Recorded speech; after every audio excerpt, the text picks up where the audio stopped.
안녕하세요. 2026년 3월 12일 태국 뉴스입니다. 중동 호르무즈 해협 인근에서 항해 중이던 태국 국적의 화물선 마유리 나리호가 두 차례에 걸쳐 피격되는 사건이 발생했습니다. 사건 직후 태국 해군은 국제연합해군 및 오만 당국과 긴급 공조에 나섰는데요. 다행히 승선했던 선원 23명 가운데 20명은 오만 해군에 의해 구조되어 현재 안전한 곳으로 대피를 마친 상태입니다. 하지만 이번 사태로 중동 지역 수출 물류에는 비상이 걸렸습니다. 화물을 인근 항구로 돌리거나 임시 보관할 경우 컨테이너당 최대 60만 밭에 달하는 막대한 비용이 발생할 것으로 보여 수출 기업들의 시름이 깊어지고 있는데요. 태국 당국은 남은 선원들의 안전 확보에 주력하는 한편 신선식품 부패 등 물류 차질에 따른 실질적인 지원 대책을 마련할 방침입니다. 중동발 에너지 위기의 파고가 거세지면서 태국 정부가 공공부문을 중심으로 한고강도 에너지 절약 대책을 내놓았습니다. 아누틴 차니락군 총리는 국무회의를 통해 공공기관의 에어컨 온도를 26도에서 27도로 상향 고정하고 넥타이를 매지 않는 가벼운 옷차림으로 근무할 것을 긴급 지시했습니다. 또한 에너지 소비를 줄이기 위해 공무원들의 재택근무를 즉시 시행하고 불필요한 해외 연수를 전면 중단해 국내 연수로 대체하기로 했는데요. 정부는 이번 조치를 통해 매달 기름 33만 리터와 전력 3,100만 유닛을 아낄 수 있을 것으로 보고 있습니다. 만약 상황이 더 나빠질 경우 밤 10시 이후 대형 광고판 소등과 주유소, 영업시간 단축 같은 강제 조치까지 검토한다는 계획입니다. 정부는 공공부문이 먼저 본보기가 되어 국가적 위기를 극복하겠다는 강한 의지를 보이고 있습니다. 태국이 초고령 사회에 진입하며 노동력 소멸이라는 유례없는 위기에 직면한 가운데 노동부를 정치권의 전유물로 여겨서는 안 된다는 뼈아픈 지적이 나왔습니다. 레딜룩 위타야랏 상원의원은 현재의 노동 현안을 미진유의 복합 위기로 진단하며 노동장관직이 더 이상 정치적 보상용으로 배분되어서는 안 된다고 강력히 경고했는데요. 특히 2조 5천억 바 규모의 사회보장기금이 고갈 위기에 처한 만큼 연금 수령 연령 상향과 같은 고통스러운 개혁을 이끌 전략가형 인사가 절실하다고 강조했습니다. 또한 국제노동기구 협약 비준 등 글로벌 표준을 맞추지 못할 경우 태국의 수출 상품들이 거대한 무역 장벽에 가로막힐 수 있다는 우려도 덧붙였는데요. 의원은 노동부 장관이 단순히 업무를 배우는 자리가 아니라 인구 구조 붕괴라는 거대한 파도 속에서 노동자들의 미래를 설계하는 역사적인 자리가 되어야 한다고 역설했습니다. 태국 최대 상업은행인 방콕은행이 디지털 계좌에 최소 잔액 규정을 도입하려다 하루 만에 계획을 전면 백지화했습니다. 방콕은행은 당초 다음 달부터 온라인 전용 계좌에 대해 최소 2,000만 이상의 잔액 유지를 의무화할 예정이었는데요. 보이스피싱에 이용되는 이른바 대포 통장을 막겠다는 취지였지만 발표 직후 소액 예금자들을 중심으로 금융 접근성을 저해한다는 거센 비판이 쏟아졌습니다. 결국 은행 측은 고객들의 불편과 반발을 고려해 해당 규정 시행을 무기한 연기하고 공식 사과했습니다. 금융범죄 예방도 중요하지만 서민들의 자유로운 계좌 이용권을 먼저 존중해야 한다는 목소리가 힘을 얻은 결과로 보입니다. 태국의 소비자 물가가 5개월 연속 하락세를 이어가고 있지만 중동발 지정학적 위기라는 거대한 파고가 예고되고 있습니다. 지난달 태국의 소비자 물가 상승률은 전년 대비 0.88% 하락하며 시장 예상보다 더 낮은 수치를 기록했는데요. 정부의 전기료 인하 정책과 육류 공급 과잉으로 일시적인 저물가 국면이 이어지고 있는 상황입니다. 하지만 안심하기엔 이릅니다. 최근 중동 분쟁 격화로 국제 유가가 배럴당 100달러 선을 위협하면서 에너지 수입 의존도가 높은 태국 경제 비상이 걸렸기 때문인데요. 전문가들은 원유 수송 요충지인 호르무즈 해협이 봉쇄될 경우 물가가 다시 치솟는 스태그플레이션이 닥칠 수 있다고 경고하고 있습니다. 특히 과거와 달리 현재는 정부의 유가 방어 예산이 고갈된 상태여서 가계 경제 시름은 더욱 깊어질 전망입니다. 푸켓 국제공항에서 인도발 여객기가 착륙 도중 바퀴가 파손되는 사고가 발생해 공항 운영이 일시 마비됐습니다. 11일 오전 승객 등 140명을 태운 에어인디아 익스프레스 여객기가 푸켓 공항에 착륙하던 중 지면과 간악에 충돌하는 이른바 하드 랜딩을 했는데요. 이 충격으로 앞바퀴 기어가 파손되면서 여객기가 활주로 한복판에 멈춰 서는 아찔한 상황이 벌어졌습니다. 다행히 탑승객 전원은 부상 없이 안전하게 대피했지만 사고 수습을 위해 활주로가 약 6시간 동안 전격 폐쇄됐습니다. 이로 인해 푸켓으로 향하던 수십 편의 항공기가 회항하거나 지연되는 등 여행객들이 큰 불편을 겪었는데요. 태국 항공 당국은 현재 정확한 사고 원인을 조사 중입니다. 북부 매홍손의 청정 하천인 난강에서 물고기들이 며칠째 떼죽음을 당하고 있어 보건당국에 비상이 걸렸습니다. 최근 매홍손 빵마파 지역의 동굴 입구 부근에서는 잉어와 메기 등 토종 물고기들이 연일 사체로 발견되고 있는데요. 조사 결과 동굴 안쪽에서 죽은 물고기들이 끊임없이 수면 위로 떠올라 하류로 떠내려오고 있는 실정입니다. 수산당국이 긴급 수질 검사를 실시한 결과 산소량이나 온도 등은 정상 범위로 나타나 폐사 원인은 더욱 미궁에 빠져 있습니다. 보건당국은 수치에 잡히지 않는 바이러스나 특정 독성 물질이 유입됐을 가능성을 열어두고 정밀 조사에 착수했습니다. 당국은 정확한 사인이 밝혀질 때까지 이 일대의 물고기를 잡거나 먹는 행위를 엄격히 금지했는데요.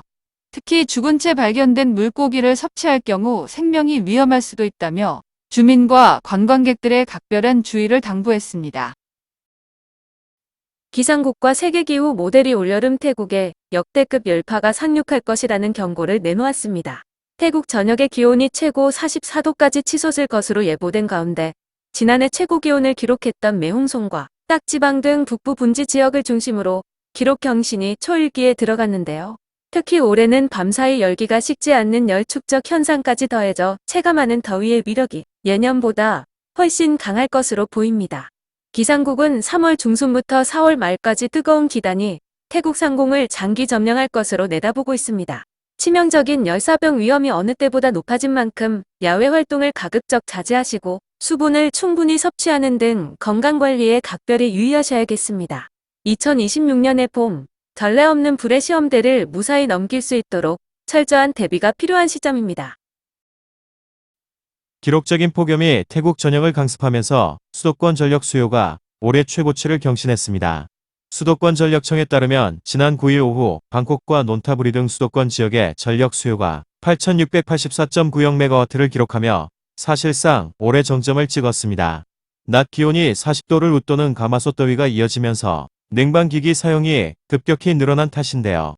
전력 당국은 4월에 기온이 44도까지 더 오를 것으로 예보된 만큼 이번 기록이 수차례 더 깨질 수 있다고 보고 24시간 비상대응 체제에 돌입했습니다. 다행히 현재 전력 배전망은 안정적으로 관리되고 있으며 충분한 예비율도 확보하고 있다는 설명인데요. 다만 과부하로 인한 사고를 막기 위해 실내 온도를 26도에서 27도로 유지하는 등 시민들의 자발적인 에너지 절약 협조를 당부했습니다. 태국 청소년과 청년층 사이에서 매독 감염률이 최근 10년 사이 10배 가까이 폭증하며 보건당국에 비상이 걸렸습니다. 질병통제국의 발표에 따르면 15세에서 24세 사이 청년층의 매독 감염률이 과거에 비해 수직 상승했는데요. 매독은 초기 증상 이후 겉으로는 사라진 것처럼 보이는 무증상 잠복기가 있어 감염 사실을 모른 채 방치하다가 뒤늦게 발견하는 경우가 많아 더 위험합니다. 특히 치료 없이 방치될 경우 뇌나 심장 등 주요 장기에 치명적인 합병증을 유발할 수 있는데요. 전문가들은 성인식의 변화에 비해 보건 교육이 부족하고 성병에 대한 사회적 낙인이 조기 검진을 막는 걸림돌이 되고 있다고 분석했습니다. 보건당국은 매독이 조기 발견 시 완치가 가능한 만큼 청소년들이 편견 없이 검사와 상담을 받을 수 있도록 의료 문턱을 낮추고 콘돔 사용 등 예방 중심의 정책을 강화할 방침입니다. 방콕 동부의 싱크룸 테크리타 일대가 태국의 새로운 하이엔드 부촌으로 떠오르며 부동산 시장이 뜨거운 관심을 받고 있습니다. 과거 중저가 주택 위주였던 이곳은 최근 몇 년 사이 2천만 밭 이상의 고급 주택 단지가 집중적으로 들어서고 있는데요. 세계의 철도 노선과 고속도로가 인접한 사통팔달의 교통망은 물론 명문 국제학교와 대형 병원 등 완벽한 생활 인프라가 자산가들을 불러 모으고 있습니다. 이러한 인기에 힘입어 토지 가격은 10여 년 전보다 140% 이상 폭등했고 최근 분양된 1억 밭 안팎의 초고가 주택들도 속속 완판 행진을 이어가고 있습니다. 전문가들은 이곳이 도심 접근성이 뛰어난 데다 임대 수익률까지 높아 단순한 주거지를 넘어 방콕을 대표하는 독보적인 럭셔리 주거 생태계로 자리매김할 것으로 전망하고 있습니다. 푸켓의 아름다운 해변이 인근 호텔에서 방류한 검은 폐수로 얼룩져 관광객들의 비난이 쏟아지고 있습니다. 최근 SNS를 통해 확산된 영상에는 빠통 지역 드라이트랑 해변의 맑은 바닷물로 정체 모를 시커먼 오폐수가 쉴 새 없이 쏟아지는 충격적인 장면이 담겼는데요. 현장의 외국인 관광객들은 위생과 안전 문제로 도저히 물놀이를 할 수 없다며 큰 실망감을 나타내고 있습니다. 더욱 큰 공분을 사고 있는 건 관할 당국의 무책임한 태도입니다. 시민들이 수차례 신고 전화를 했지만 경찰과 시청 관계자들이 전화를 피하거나 고의로 끊어버리는 등 사실상 방치하고 있다는 주장이 제기됐습니다. 현지 여론이 급격히 악화되자 환경단체들은 해당 호텔에 대한 강력한 처벌은 물론 관리 감독을 소홀히 한 공무원들에게도 직무유기의 책임을 물어야 한다고 목소리를 높이고 있습니다. 평화로운 일요일 밤, 태국의 한 주택가가 10대들의 보복 습격으로 순식간에 전쟁터처럼 변하는 충격적인 사건이 발생했습니다. 지난 10일 밤, 논타부리 사이노이 지역의 한 마을에 오토바이와 트럭을 나눠 탄 괴한들이 들이닥쳐 수십 발의 총탄을 퍼붓고 사제폭탄을 투척했는데요. SNS를 통해 벌인 사소한 기싸움이 실제 보복 공격으로 이어진 겁니다. 이 무차별적인 공격으로 마당에 있던 가족은 물론 길을 걷던 무고한 주민까지 총상을 입고 병원으로 옮겨졌습니다. 마을 곳곳에 차량과 주택이 파손될 정도로 당시 상황은 긴박했는데요. 경찰은 현장에서 가담자 7에서 8명을 긴급 체포하고 범행에 사용된 총기를 확보했습니다. 당국은 이번 사건을 시민의 안전을 위협한 중대 범죄로 규정하고 도주 중인 나머지 일당을 검거하기 위해 수사력을 모으고 있습니다. 파타야의 한 고급 콘도에서 비밀리에 무면허 성형 클리닉을 운영해온 러시아 여성이 경찰에 붙잡혔습니다. 이 여성은 인스타그램 등 SNS를 통해 고객을 모은 뒤 콘도 안에서 필러와 보톡스 같은 미용 시술을 불법으로 해왔는데요. 이민국과 보건국 합동수사팀이 현장을 급습했을 때 방 안에서는 정체불명의 의약품과 주사기 등 의료기구가 무더기로 발견됐습니다. 조사 결과 이 여성은 의사 면허는커녕 노동 허가조차 없는 상태로 드러났는데요. 태국 당국은 무면허 의료 행위와 불법 노동 등 5가지 이상의 혐의를 적용해 엄중히 처벌할 방침입니다. 보건당국은 검증되지 않은 곳에서 시술받을 경우 감염이나 괴사 같은 심각한 부작용이 생길 수 있다며 반드시 정식 허가를 받은 의료기관인지 확인해 줄 것을 당부했습니다. 태국 수사당국이 피싱 링크를 통해 신용카드 정보를 해킹하고 자금을 세탁해온 중국인 범죄 조직을 소탕했습니다. 이들은 피해자들의 정보를 빼돌려 금이나 최신 스마트폰 같은 고가품을 사들인 뒤 이를 다시 현금화하는 수법을 써왔는데요. 방콕 운신처를 급습한 경찰은 현장에서 스마트폰 70여 대와 금, 그리고 거액의 가상화폐를 압수했습니다. 특히 이번 수사에서는 추적이 까다로운 개인 가상화폐 지갑에 보관된 자산을 태국 수사기관 최초로 압수해 이체하는 성과를 거두기도 했습니다. 법원은 중국인 총책에게 징역 4년 6개월의 실형을 선고했는데요. 이민국은 태국을 범죄기지로 삼으려는 외국인 기술 범죄 조직에 대해 앞으로도 더욱 강력한 단속을 이어가겠다는 방침입니다. 태국 관광경찰이 깐짜나부리에 한 리조트를 급습해 관광객으로 위장해 활동하던 중국인 사기 의심 일당을 무더기로 검거했습니다. 경찰은 외국인 관광객의 제보를 바탕으로 리조트를 수색했는데요. 현장에서 발견된 중국인 9명 중 무려 7명이 입국 기록이 없는 미입국자이거나 불법 체류 상태인 것으로 드러났습니다. 특히 검거된 인원 중 일부는 강압에 의해 입국해 사기 조직에서 일하게 됐다고 진술하고 있어 당국은 인신매매 연루 가능성에 무게를 두고 조사를 확대하고 있습니다. 관광경찰은 불법 체류자들을 실어 나른 배후 조직과 고용주를 끝까지 추적해 엄단하겠다며 국제범죄로부터 관광산업의 신뢰를 지키겠다는 강한 의지를 보였습니다. 교육의 장이어야 할 어학원이 국제범죄 조직의 은신처로 전락한 충격적인 사건이 발생했습니다. 태국 수사당국은 11일 보이스피싱 조직과 결탁해 대규모 자금 세탁과 비자 부정 발급을 일삼아온 일당 8명을 검거했다고 밝혔습니다. 이들은 보이스피싱으로 가로챈 검은 돈을 해외 주식 투자 플랫폼을 통해 세탁해왔는데 그 규모가 한 달에만 무려 10억 밭에 달합니다. 더욱 놀라운 것은 이들이 방콕의 한 어학원을 운영하며 범죄자들의 신분까지 세탁해줬다는 점입니다. 태국어를 전혀 못하는 외국인 범죄자 600여 명에게 뒷돈을 받고 학생 비자를 허위로 발급해줘서 수사망을 피해 태국에 장기 체류할 수 있도록 도운 건데요. 수사당국은 현장에서 대포통장과 허위 비자 서류 등을 무더기로 압수하고 가짜 학생 신분으로 숨어든 또 다른 범죄자들을 끝까지 추적해 전원 축출하겠다고 강조했습니다.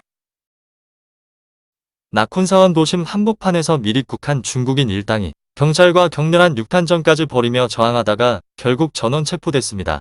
12일 고속도로 경찰대는 나쿤사완의 한 주유소 인근에서 불법 체류 중국인 10명과 이들을 돕던 태국인 운반책 3명을 검거했는데요. 검문 과정에서 일부 중국인은 인근 숲으로 도주하거나 추격하던 경찰관의 총기를 강제로 뺏으려 시도하는 등 위험천만한 상황을 연출하기도 했습니다. 조사 결과 태국인 운반책들은 1인당 3,000밭을 받고 이들을 미립국 경로로 운반해온 것으로 드러났는데요. 특히 체포된 중국인들이 스마트폰 70여 대를 무더기로 소지하고 있어 보이스피싱과 같은 범죄 조직과 연관됐을 가능성이 큰 것으로 보고 있습니다. 경찰은 미립국가 국무집행방해 혐의를 적용해 이들을 엄중히 수사하는 한편 압수한 휴대전화를 정밀 분석해 배후 조직을 추적하고 있습니다.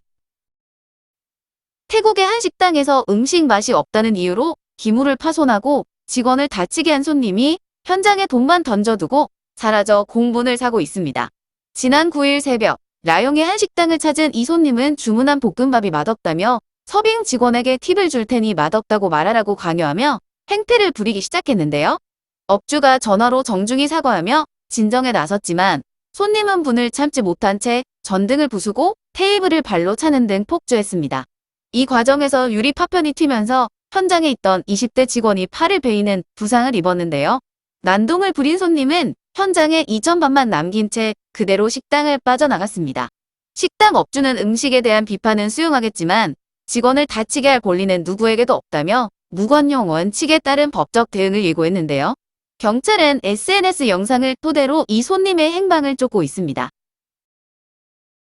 태국의 유명 틱토커이자 무속인으로 활동해온 남성이 여성 신도들을 상대로 엽기적인 성범죄와 사기 행각을 벌이다 적발돼 사회적 충격을 주고 있습니다. 아짠싱이라 불리는 이 남성은 자신을 왕실 소속 법사라고 사칭하며 고민 상담을 요청하는 여성들에게 접근했는데요. 고에게 선물을 요구해 VIP 단톡방으로 유인한 뒤 업보를 씻어야 한다는 빌미로 성관계를 강요한 혐의를 받고 있습니다. 특히 성관계 후 자신의 분비물을 천에 발라 액막이 부적이라며 건네는 등 차마 믿기 힘든 엽기적인 행각까지 벌인 것으로 드러났는데요. 현재까지 파악된 피해자만 9명, 갈취 금액은 200만 바트이 넘는 것으로 확인됐습니다. 조사 결과 이 남성의 경력은 모두 거짓이었고 과거 기부금을 횡령한 전과까지 있었던 것으로 밝혀졌는데요. 경찰은 전통 신앙을 이용해 여성들의 절박한 심리를 악용한 죄질이 매우 불량하다고 보고 성폭력과 사기 등의 혐의로 수사를 확대하고 있습니다. 오늘도 시청해 주셔서 감사합니다.